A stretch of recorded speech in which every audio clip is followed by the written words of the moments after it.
കോട്ടയത്ത് ഒഴുക്കിൽപ്പെട്ട് കാണാതെയായ യുവാവിന്റെ മൃതദേഹം കണ്ടെത്തി. മണ്ണാർക്കാട് പറമ്പുക്കര സ്വദേശി ശരണിന്റെ മൃതദേഹമാണ് കണ്ടെത്തിയത്. വീട്ടിലെ വാട്ടർ ടാങ്ക് ഒഴുകിപ്പോകുന്നത് പിടിക്കാൻ ശ്രമിക്കുന്നതിനിടയിലാണ് ഒഴുക്കിൽപ്പെട്ടത്. വിവരങ്ങളുമായി മിഥുൻ മുരളി ചേരുകയാണ്. മിഥുൻ, വളരെ ദാരുണമായ ഒരു അപകട വാർത്തയാണ്. മഴക്കെടുതിയിൽ സംസ്ഥാനത്ത് ഇപ്പോൾ മരണസംഖ്യ ഉയർന്നിരിക്കുന്നു. കഴിഞ്ഞ ദിവസം മുഖ്യമന്ത്രി വി ഡി സതീശൻ പറഞ്ഞ കണക്കല്ല ഇന്ന് എന്നുള്ളതാണ്. എന്തായാലും ഓരോ മണിക്കൂറിലും മരണസംഖ്യ ഉയരുന്നു എന്നുള്ളതാണ് ഇന്നത്തെ ഏറ്റവും ദാരുണമായ വിഷമകരമായ വാർത്ത. എന്തായാലും ഇന്ന് മരിച്ച യുവാവ് ശരണാണ്. ശരണിന്റെ വിവരങ്ങൾ.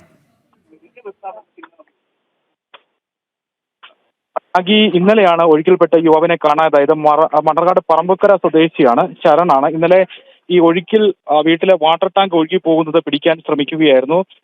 വീടിന്റെ ഈ ഭാഗങ്ങളിലെല്ലാം വെള്ളം കയറി. ഈ പ്രദേശത്തെ വീടുകളിലേക്കും അടക്കം നല്ല ഒഴുക്കുണ്ട്. മീനച്ചിലാർ കര കവിഞ്ഞ് ഒഴുക്കുള്ള വെള്ളമാണ് ഈ ഭാഗങ്ങളിലൊക്കെ ഇന്നലെ ഒഴുകിയെത്തിയത്. വലിയ ജലപ്രവാഹമായിരുന്നു. ഇതിനിടയിൽ വാട്ടർ ടാങ്ക് വീടിനുള്ളിലെ വാട്ടർ ടാങ്ക് ഒഴുകി പോകുന്നത് പിടിക്കാൻ ശ്രമിക്കുന്നതിനിടയിൽ ശരൺ ഒഴുക്കിൽപ്പെടുകയായിരുന്നു. ഇന്നലെ തെരച്ചിൽ നടത്തി, പക്ഷേ ജീവനോടെ കണ്ടെത്താനായില്ല. ഇന്നലെ രാത്രി നടന്ന സംഭവത്തിൽ ഇന്ന് രാവിലെയാണ് ശരണിന്റെ മൃതദേഹം ലഭിച്ചത്. എന്തായാലും ദാരുണമായ ഒരു സംഭവമാണ്. കോട്ടയത്ത് നിന്നും ഈ മഴക്കെടുതിയുമായി ബന്ധപ്പെട്ടുള്ള ഒരു മരണം കൂടി റിപ്പോർട്ട് ചെയ്യപ്പെടുന്നു എന്നുള്ളതാണ്. ഈ കോട്ടയത്തെ താഴ്ന്ന പ്രദേശങ്ങൾ, പടിഞ്ഞാറൻ മേഖലയിൽ ഇപ്പോഴും വെള്ളക്കെട്ട് രൂക്ഷമാണ്.